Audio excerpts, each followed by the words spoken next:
Good afternoon, welcome to our pre-match press conference to preview our game against Crystal Palace. We'll start off with Vinny at Sky Sports. Sean, first of all, it appears to be good news on the takeover this week. So what's your reaction to it? What have you been told about timescales, etc.?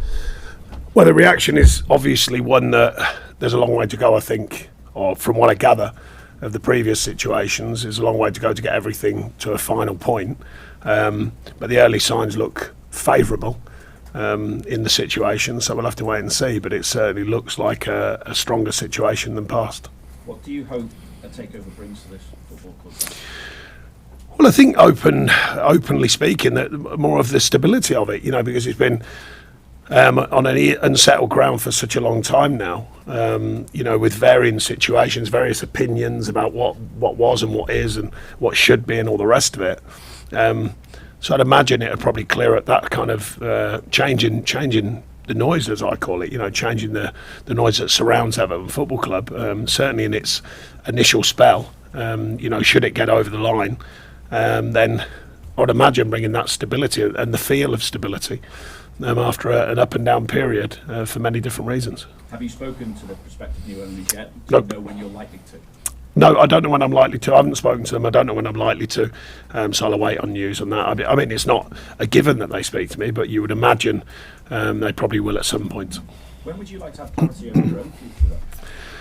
It's not really relevant. I've tried to speak openly about it. I got brought here as a custodian. I got brought here to do a specific job, I feel, especially looking backwards from where it was to where it is now. And I continue to work hard at that. And that's really my focus. The rest of it will sort itself out. Obviously we've got to change results. That's a given. But the actual workload and what I've done here has been considerable, I think. And I just keep doing that. And then, however it opens up in the future, we'll see. If it's not about yourself, though, you think in January might get the opportunity to add to the squad as well? Or? Well, all these things are to be decided upon should the new ownership come in. There's varying reasons there, because don't forget, they'll have a view of what the club is. They'll have a view of what their thinking is moving forwards. So until I know more about that, then my situation doesn't change. I'll just keep working hard as I've been doing with my staff and the players to change the current situation, the bigger situation. There has been a lot of change, a lot of good change, I think. But the current situation, of course, needs changing. We've got to get back to winning games. We'll get back to football then as well. Squad-wise, how are we looking this week? Branthwaite ready to return. Excuse me. Perhaps Garner Gay and Michelin I'd expect. Certainly, Jared's in front of the curve compared to Pato. Pato's had a much longer period out and quite a serious injury. He's doing very well at the moment, but that's a longer recovery period. Ghana unfortunately lost his father, so he was away, but he was in Senegal, so he's had quite a period. He had 7 days without training, so only just back in. Miko's well again, so that's good. So there's certainly more a picture of what it is. Seamus is a bit longer, Brogier's a bit longer. Who am I missing? There's one more. Youssef. Youssef is a bit longer as well. So, but we are beginning to look a little bit more rounded as a squad, particularly compared to as little as 10 days ago.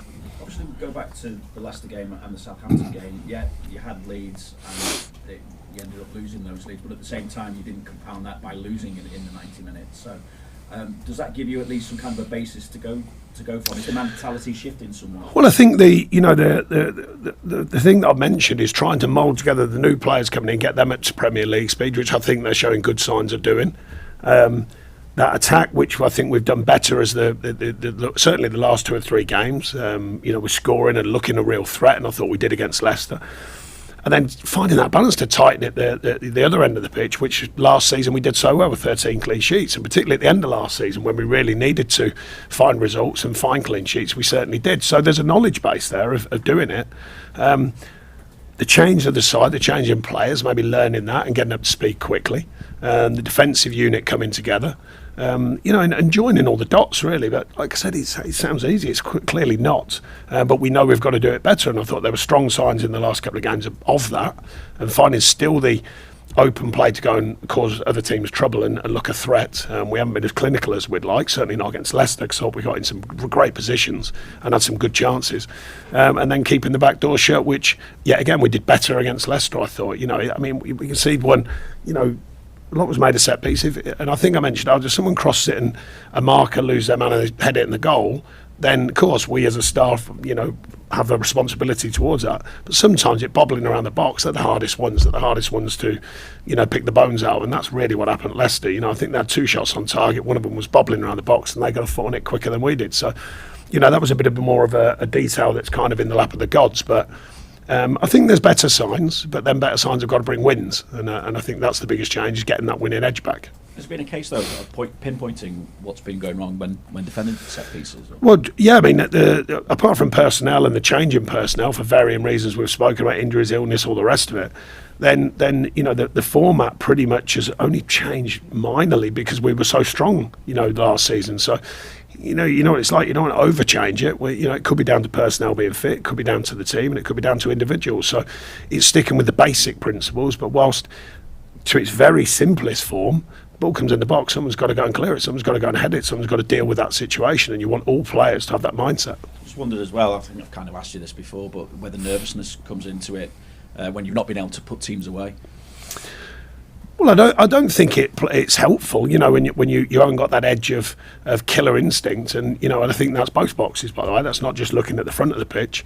Taking responsibility at the back is always talked about. But what about the front? What about getting in the right areas? What about making that pass instead of hitting a defender, making that finish? Putting it in the corner rather than over the bar. These are all clinical details. So I think it's partly the killer instinct in both boxes, and I think we've been working on that, trying to analyse it, trying to bring it together, but equally trying to allow the players the freedom to take away that suggestion of nervousness. You've still got to have the freedom to go and play and enjoy the challenge that is right in front of them, and we've done that many times before here. Coming through tough periods, and we're still coming out of a tough period, but I think there's better signs. Finally, for me, Sean, just how do you sum up the importance of this game, bearing in mind that obviously it's two sides that are still looking for that first Premier League win of the season? Yeah, I mean, look, the importance of every game is quite obvious, but there are some, which you look at and go, all right, that would be considerably favourable to get a win from, of course. But I mean, we're at that stage at the minute, after a tough start, to find whatever way it is, whoever it's against, to find that way of winning, to find that way of keep calm about the situation, deliver performances. And like I say, there has to be organisation with that freedom to stay with that kind of fine line of being loose enough to play, but focused enough to stay tight as a unit and make sure that you defend properly and do all the basics. So I think we're still searching for that regardless of who we're playing, but that's the focus, is on us delivering better performances to get wins. Thanks, Vinny. We'll go to Ellen at Premier League predictions. Obviously, we've spoken about key players returning hopefully this weekend. Only one defeat in 19 against Crystal Palace. Do you feel there's a sort of air of extra expectation on this game?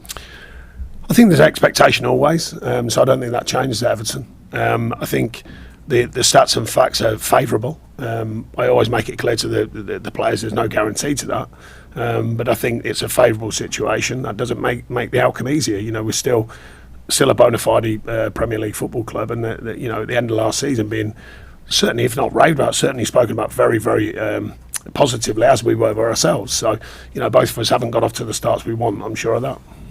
One of the things particularly you were spoken about very positively about towards the end of last season was when you were at Goodison Park at home. With so much positivity around the club this week, what do you expect from the atmosphere at Goodison Park this weekend, and how do you want the team to feed off that?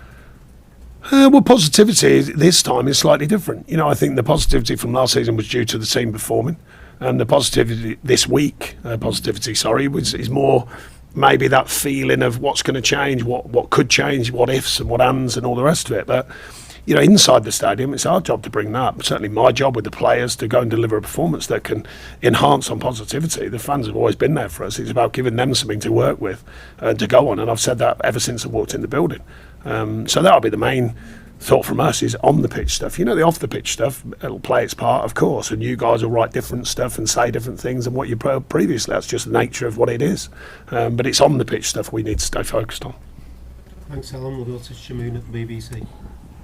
Hi, Sean. You spoke about the hope that the takeover brings stability. How far, if it gets done, how far do you think it will go to fixing things here? Yeah, it's not the hope. I was just suggesting that it looks like it's going to bring a different form of stability, their form of stability. I don't know their business model. I don't know the strategy. I haven't spoken to them. I can only go on what broadly and very generally speaking has said that they've done a good job with Roma. I think that's a general overview. So I don't know what their strategy will be and what their model will be. So that will be the first thing to wait and see. So how far do you think it will go to fixing things at this club? Well, like I say, I don't know. And until I know what their strategy, what their model is, how they see it, their viewpoint of the club, what they want to learn about it, what they're... Because you never know, different owners, I've dealt with many, you know, some want to learn from you about it and some want to thrust upon you and the club what they're going to do, or some want to learn first and then maybe change what they're going to do. So I don't know what their strategy is and what their belief is and what their culture, environment, what they want to make of Everton Football Club. They might be looking at the history, they might be looking at the future, and respecting both. So I'll have to wait and see. Under the circumstances and everything that's been thrown at you here, how do you feel about the job that you've done here personally? How do you think you've dealt with everything? Well, there's no two ways about that. The bigger picture of the job, then I worked very hard to correct a lot of things, so I've been pleased with that. But you know, it's a strange business now in football management. You know, that's not really to be cared for by anyone else than me and the people who are involved in it. You know, the fans want to win. I've never lost sight of that. Fans want to win. They want ideally win with style, of course, as well, and in a way that you can win that is, you know, user friendly for the fans. And they enjoy the winning aspect, but they want to win. The rest of it, the rest of the job that people don't see is the bit that in a management view this is, you know, not on the pitch is all your opinions, but from a purely management point of view, then I've done a very good job. So one day, you know, there'll be some way of me telling people the truth of what goes on, but it's not for now, and I've said that all along. And for the fans, how important is it that this deal gets done so that they have something to look forward to? I don't think it was any more or less important than what it was in the first place. You know, I think, I can't remember, is that 4 or 5 different ownerships groups have looked at the club and it's maybe, and the fans have been waiting, you know, is it going to change, is it not going to change? So I think like myself, I think the majority of fans will be saying, right, okay, well, it's not there yet, but I think the early noise seems like it's positive, you know, about this group. And like I say, their history of certainly their recent history of Roma, I think looking on a football point of view, I mean, you want the fans to look forward to being part of Everton Football Club. That's been difficult, I understand that, and it's been difficult for a number of years. But that's what you want them to look forward to, the weekend, the games. I think this is maybe something they can view as, well, like I say, more stability in order to get that bit right. But I'll have to wait and see. No one knows truly yet until either they put out what they project to the club, or they speak to me and I put it out, or whatever. But no one truly knows which way it's going to go yet. What are you going to talk about once the chaos dies down here? With who? With us? Oh yeah, well, hopefully football. It'd be nice once upon a time. I think last season I did speak about football twice. So it'd be nice to just come in here and speak about football and take your questions like that. Unfortunately, my 21 months here, it hasn't been like that, and that's just the way it goes. So I just answer as many questions about as many topics at Everton Football Club as I can, and answer them the best I can, as honestly as I can, and try and find my way and find the club's way through it all. Thanks, Shemaine. We've got Julia. We talk about football then. It'd be nice. And Dyche's not played a full 90 minutes in the Premier League yet. How close is he to a full 90 minutes? Has that been fitness or has that been tactics? Yeah, he's had a few problems with cramping up late in games, as he did at Villa. So we've had to look at that, and he's puts a lot in. As you've seen, he's a dynamic player, and that can get quite testing on the body when you're finding that true fit. And he is a fit player, by the way. But that Premier League fitness that I spoke about is a different kind of thing. So adapting to that, the challenge of what the game registers at any given time, but mainly making sure he can see through the 95, 97 minutes and see it completely through. You know, there's a lot of details in the games. We've seen that already this season. We can't afford people running out of energy because that often brings mistakes. You said Jared Branthwaite is fit again. Does that mean he's in contention for a starting Yeah, he's place? definitely in contention. He's come through a game last week. He's done a lot of background work as well as just a game, you know, so he's looking stronger and he feels stronger.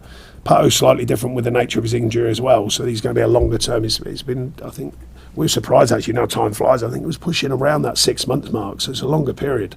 So we've got to be a bit more careful and sort of gentle as it goes with Pato to get him back to full fitness. But Jared's a different kind of injury and has been fitter for a longer period and doing a lot more background sort of sports science fitness and then coming into the football fitness. So he's had a good couple of weeks now.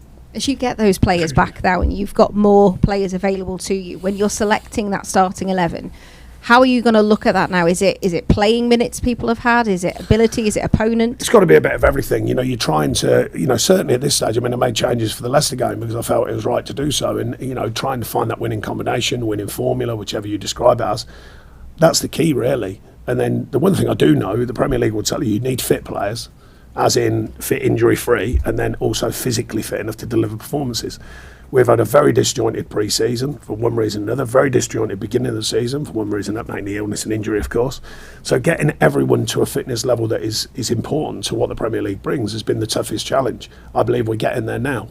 So that's going to be helpful. Apart from the likes of Jared, who's just getting on the cusp, you know, you can imagine, everyone knows in football, you get to a certain fitness level, the last bit is playing. That's the hardest bit to replicate in bounce games and the 21 games, is to replicate that real feel and all the emotions that go into performance. So that'll be the next step for a few of them. But some are already in front of that period, especially Illy. Jesper's getting there now. Tim got there a little bit quicker, but still find his feet. You know, obviously quite inexperienced in the Premier League. So, you know, it's important for them all to get to that fitness level, but I think we are getting there now. You mentioned there about finding that winning formula. Is the pressure starting to build now? You know, people will go on about there's not been a win yet this season. So how are you, if there is pressure, how are you dealing with that in here? And is it something you all speak about? The pressure has been since the moment I walked in. So for me, it's just been part of learning to normalise it. You know, that's what it's like being Everton manager through this spell that I've had in 21 months. You know, the ups and downs, the ins and outs, constant noise, answering every question about every topic at Everton Football Club. So the pressures are given here. You know, that's what I've noticed. And, you know, I had to learn to deal with that very quickly, particularly going into the end of that first season when, you know, it was the last game of the season to win. That's as big a pressure as you're ever going to get, trust me, especially if you remember the team we had. We're having to change shape, change players, everything. So that's as big a pressure as I've ever been under in professional football. So you kind of, it normalises eventually. It becomes part of my role here is to deal with that pressure, handle it. It's not always enjoyable. The better pressure is when you're winning. You know, that's the better pressure when you're at the top end. But it is what it is. So now it's time to keep managing it the best I can, keep answering all of your questions about all the topics that come up and try and get a team that can win games. And that's still remains my focus, but I have to do all this bit as well, as you know. Thank you. Thanks, Julia. Any further questions in the open section before we move on? No? Okay, thank you. Thank you. Cheers, Sean.